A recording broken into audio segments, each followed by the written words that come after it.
A vaccine has been shown to be more than 90% effective in preventing COVID-19. That's good news, right? But it sadly doesn't mean we can get the vaccine tomorrow. This is a preliminary analysis from a phase 3 trial, and more evidence is needed about how safe and effective this vaccine is, and then regulators need to be convinced that it can meet quality standards before it can be given to more people. But before we get too carried away, we really have to be careful about safety and scale around the vaccine.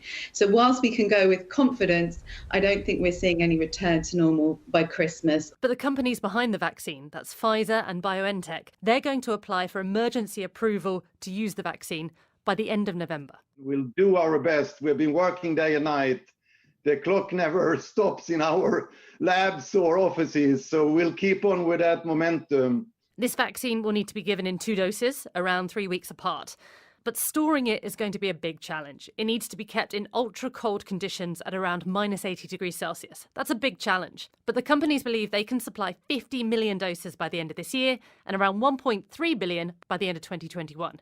It's important to say this is not the only COVID-19 vaccine currently in development. There are around a dozen at the same stage of testing, and we could have others soon. There's a kind of tendency that when we get excited about these vaccines, is to think about vaccines as a sort of silver bullet.